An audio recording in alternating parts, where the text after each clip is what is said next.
this girl that drove down from Oceanside to get her septum pierced here. We did her septum and we filmed it, and so basically the thing that I noticed is that I filmed a septum piercing just a couple weeks before that in Spanish.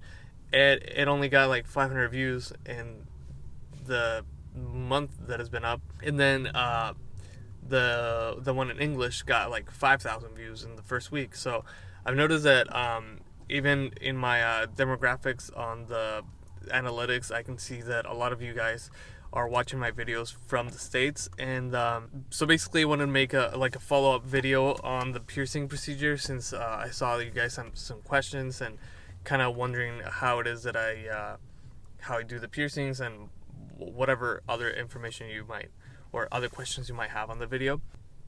I don't want to neglect the fact that I see that a lot of you guys are watching my videos and probably don't speak Spanish. So I don't want to forget about you guys, and this is sort of why I'm taking the time to do a video in English. So yeah, the septum piercing, I'm very particular about how I pierce septums, and what the main thing is that I only start them up with retainers. I don't know if you can tell in the video, but what I'm using is just a titanium 14 gauge retainer. I don't pierce any smaller than that. I don't pierce them at 16 gauge. If you later on want to wear a 16 gauge ring or even 18, that's fine, but initially I don't pierce them any smaller than 14. I do pierce them bigger. I do have 12 and 10 gauge available at the shop as well. And so yeah, start off with 14 gauge retainer, and for the first whole month, only aftercare you gotta do is make sure your septum retainer is flipped into your nose, and then you just don't touch it, don't move it, just kind of leave it up there and let it heal on its own. I don't recommend saline soaks. I don't recommend soap. And septum piercings are the only piercings that I get to switch out after a month. Well, one of the only piercings that are okay to switch out after a month. So yeah, usually after a month, clients come in, I check out how the piercing's doing, and by this time most of my clients have already their piercing's already super loose, and it's the septum retainer's already kind of flopping around. So by this time it's really easy to just switch out to a different piece of jewelry. One of the reasons why, well, there's a few reasons why I pierce with retainers only, and one of the things is sometimes I can look at someone's nose and guess like, maybe a 3/8 ring might fit nicely in this piercing. But then by the time I'm already getting set up to pierce, it turns out that, oh, I gotta go. Sorry about that, you guys, but since I'm actually on my way to the shop, we'll just continue this over there, and that way I can show you some stuff about how it is that I pierce septums.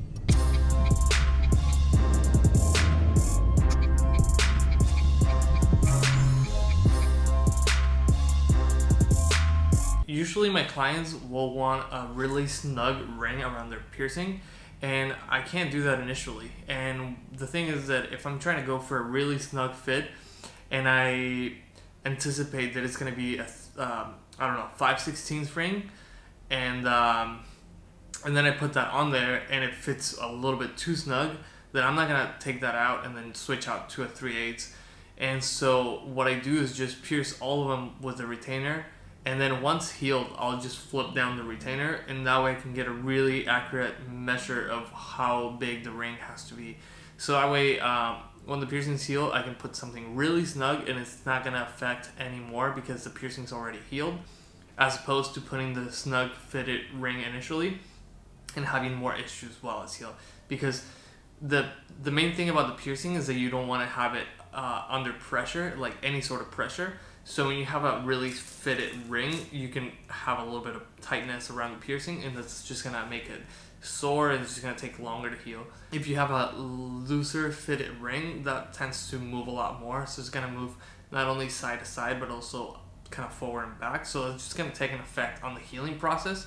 So these are all the main reasons why I choose to only pierce with retainers, and this is something that I'm really kind of set on. I've been doing that for almost, I would say probably already more than 10 years. I've done guest spots at some shops where they have different policies. So if the client wants a ring, they pierce with rings, so you have to accommodate for that as well sometimes. So it's not like I can't pierce them with rings, but this is just the way that I prefer and how I recommend healing them from my personal experience.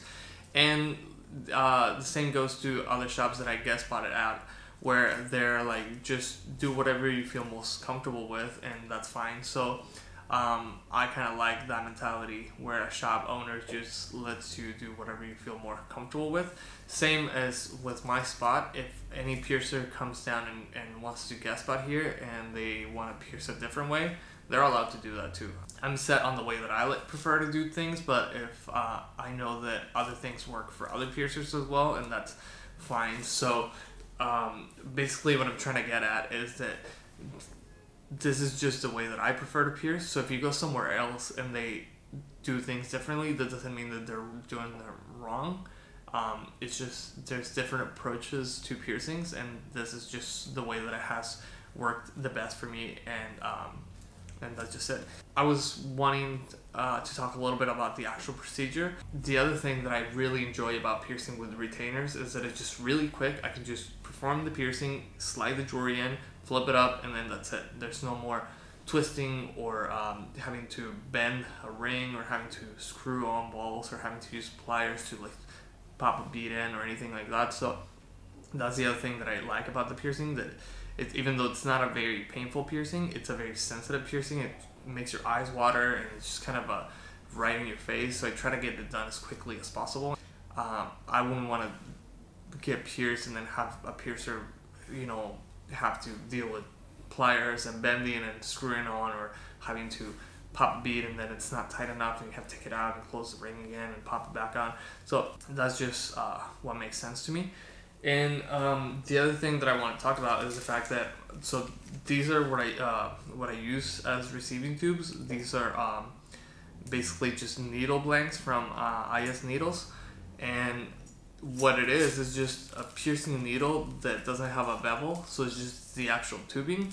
So this makes for a really inexpensive disposable receiving tube. So basically everything that I use for the piercing, gauze, jewelry, needle, receiving tube, and even my gloves are all sterilized, and it's all disposable. So if you are thinking about getting a piercing done and you want to come see me and you want to get your piercing in video for the YouTube channel, that's going to help me a lot, since I would like to keep doing these videos in English. Okay. Alright, so that's it for this video, and if you have any other questions, make sure to leave them in the comments, and I'll catch you